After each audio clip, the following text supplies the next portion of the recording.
الرحيم إذا جاء نصر الله والفتح। Iran ইসরায়েলের মধ্যে গত কয়েকদিনের যুদ্ধে দুটি দেশ প্রায় লণ্ডভণ্ড হয়ে গেছে। ইসরায়েলের তুলনায় ইরান বিভিন্ন দিক থেকে বেশি শক্তিশালী হলেও হামলা থেমে নেই। এ অবস্থায় ইরানকে দমাতে ইসরায়েলের পক্ষে যুদ্ধে যাওয়ার হুঁশিয়ারি দিয়েছেন মার্কিন প্রেসিডেন্ট ডোনাল্ড ট্রাম্প।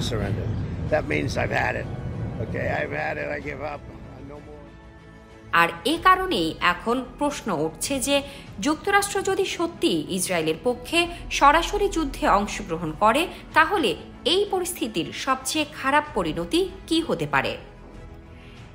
বিশেষজ্ঞরা বলছেন মার্কিন যুক্তরাষ্ট্র যতই অস্বীকার করুক, ইরান পুরোপুরি বিশ্বাস করে যে ইসরায়েলের আক্রমণকে আমেরিকা শুরু থেকেই সমর্থন করছে। আর এর জের ধরে মধ্যপ্রাচ্য জুড়ে ইরাকে বিশেষ বাহিনীর ক্যাম্প, উপসাগরের সামরিক ঘাঁটি ও এই অঞ্চলের কূটনৈতিক মিশন সহ বিভিন্ন মার্কিন সামরিক লক্ষ্যবস্তুকে আঘাত হানতে পারে ইরান। যুক্তরাষ্ট্র এমন হামলার শঙ্কায় তাদের কিছু কর্মী প্রত্যাহার করে নিয়েছে। একই সঙ্গে কোনো মার্কিন লক্ষ্যবস্তুকে হামলার পরিণতি সম্পর্কে ইরানকে সতর্ক করে বার্তা দিয়েছে যুক্তরাষ্ট্র।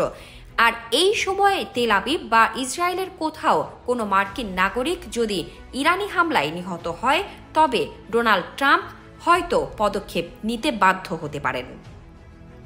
এখন ইরান যদি ইসরায়েলের সুরক্ষিত সামরিক বা অন্যান্য স্থাপনার ক্ষতি করতে ব্যর্থ হয় তাহলে তারা উপসাগরীয় অঞ্চলের অন্যান্য দুর্বল লক্ষ্যবস্তুকে নিশানা করতে পারে, কারণ ওই অঞ্চলে প্রচুর জ্বালানি ও অবকাঠামোগত লক্ষ্যবস্তু রয়েছে।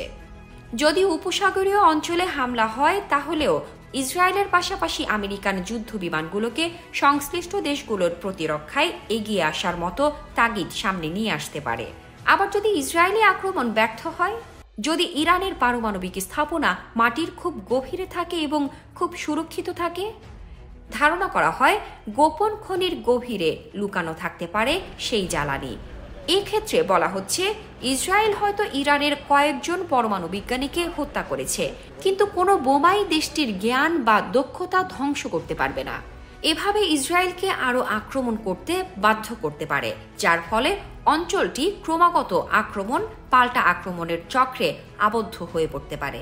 এছাড়া ইরান যদি হরমুজ প্রণালী বন্ধ করে জ্বালানি পরিবহন আরও সীমিত করার চেষ্টা করে তাহলে তেলের ক্রমবর্ধমান দাম বিশ্বব্যাপী মুদ্রাস্ফীতি আরও বাড়িয়ে দেবে, আর এতে বিশ্বজুড়ে জীবনযাত্রার ব্যয় অনেক বাড়বে।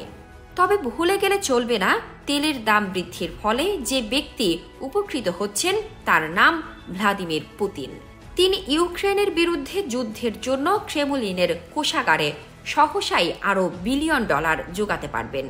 তাই আগামী কয়েকদিন ইরান ইসরায়েলের সংঘাত কোন পথে এগোয় তার উপর নির্ভর করছে বিশ্বের অনেক হিসেব নিকেশ।